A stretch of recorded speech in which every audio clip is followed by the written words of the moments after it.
Hi class, my name is Dr. Bethany Rains and I'm going to be your professor for research and clinical practices this semester. I like to put together these little videos in order to give you a more personal introduction to the material in the course, and I will be doing them for every one of your lessons. I wanted to put this one together for the Getting Started lesson in order to just kind of give you a better introduction of what to expect in the course, introduce myself a little bit better, and just kind of talk to you about this course, what it means, what I hope you get from it, and how it'll fit into your counseling practice later on.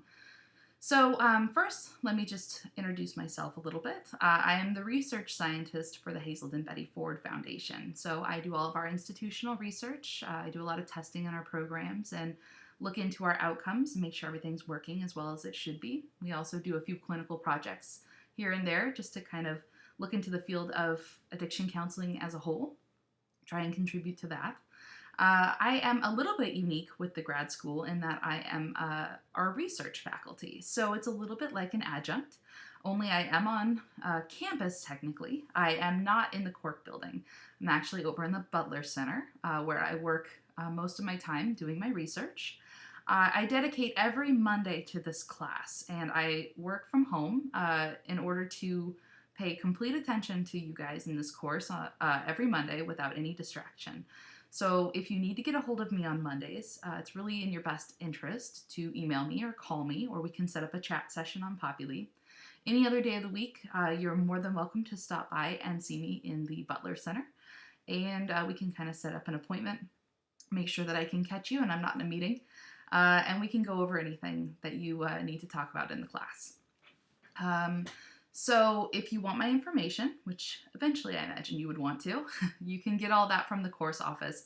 It's got a little bit of information about my background in case you think I'm some kind of android that lives in your computer. I assure you I am not. And it also has all of my contact information so you can get a hold of me. The other lesson I want to talk about is the Getting Started lesson. This is really important to you guys. I know that for a lot of you, this might be your first or one of your first online courses, and I believe you all should have had some online orientation at this point. Excuse me, just to know how to use Populi, how the online courses work, more technical aspects. But this is more specific to our class, and it'll talk to you a little bit about the assignments, this course's setup, which is very similar to the other courses, and just kind of how everything will work and what my expectations for you guys are. If you have any technical questions at all throughout the class, please feel free to ask them alongside your content questions. If I can't answer them, Dr. Ginger Howell usually can provide a good answer. And she's usually able to, I can usually track her down on Populi pretty well. When you do ask your questions, I want to draw your attention to the questions for the instructor board. It is in your discussion tab, and it is a very important discussion. It will be open all semester, and it just gives you an opportunity to ask me a question and for everyone to get the information the same way at the same time. There are a lot of little hidden places on Populi for you to leave messages, bulletin boards, things like that. Please do not use those. Things have a tendency of getting lost and they're not easy for me to check regularly.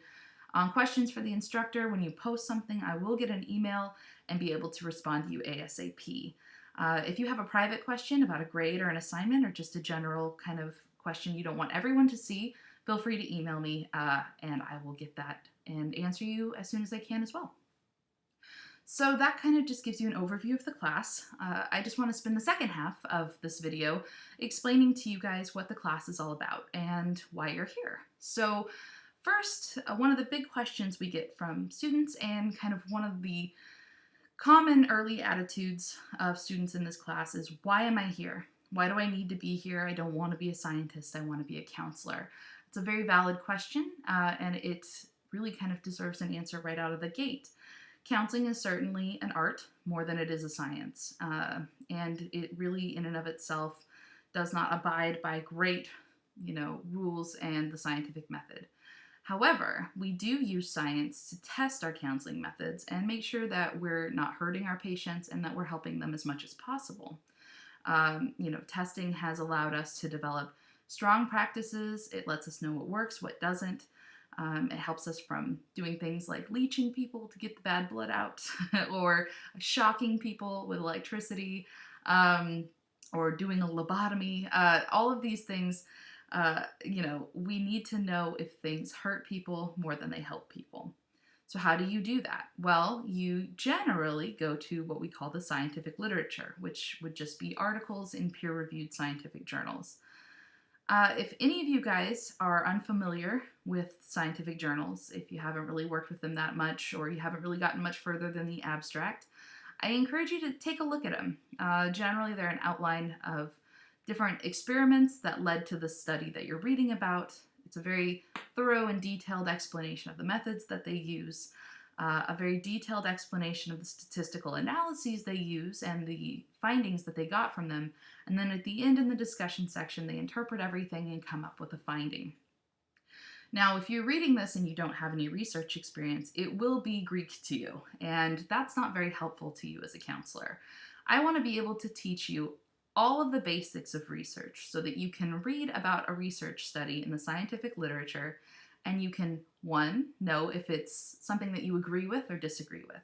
Maybe the methods were a little sloppy or you didn't really like how they did their statistical analyses and you just don't agree with their findings. Or two, I would like you to know how to use the information in your counseling practice, or would you even use the information in your counseling practice? In order to make those kinds of determinations, you need to know enough about the research that you're reading in order to understand it at a deeper level. That's what this class is all about. So I'm not going to expect you to write a dissertation. I'm not going to expect you to put an experiment together and collect data. I am going to expect you to be able to really understand what people are saying in every section of a study paper and be able to know what they're saying and know how you feel about it. So I want you guys to have good, educated scientific opinions. The other question a lot of people have about this course, why is it online? A lot of people are very intimidated by this class. It's a little different than a lot of your other classes, and a lot of people are very afraid it's going to be difficult. It's a little challenging, not nearly as challenging as people are always worried it's going to be. But why is it online? A lot of people think that that makes it harder, and they're a little confused and a little worried about it. Well, I'd like to talk to you about that. There's a reason why we offer this course online and not in person, and that's because of all of the benefits that you get as a student. It is a difficult course and it takes a little bit of extra time. You guys are going to be learning a lot of new information. Probably for a lot of you, it'll be unfamiliar information. There's going to be simple formulas. I won't be expecting you to do anything too crazy, but it is difficult to memorize. And in the real world of research, you always have the ability to look things up. In an online course, you will always have the ability to do this as well. You will have all of your notes laid out for you prior to doing the lesson. So you'll be organized, you'll have an idea of what to do, and you won't be listening to this, to me talking, and having to scribble out notes, just feverishly throughout the class.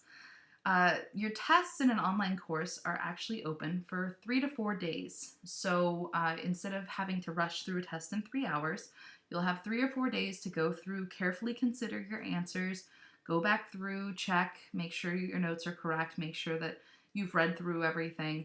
So you have a lot of time. You have the opportunity to really take this course at your own pace, and I encourage you to take it nice and slow. Make sure you give yourself a lot of time. Just make sure that you're going through and understanding things thoroughly, and if you don't understand them, give yourself enough time to ask me questions. Or I encourage you to also talk to your peers and kind of chat with them about things and kind of come to your conclusions. A lot of this course, the majority of this course, is discussion based, so I'd really like to see you guys working together to understand things. That's pretty much it. So if you have any questions at all, again, please feel free to reach out to me in the questions for the instructor board, or feel free to shoot me an email or stop by.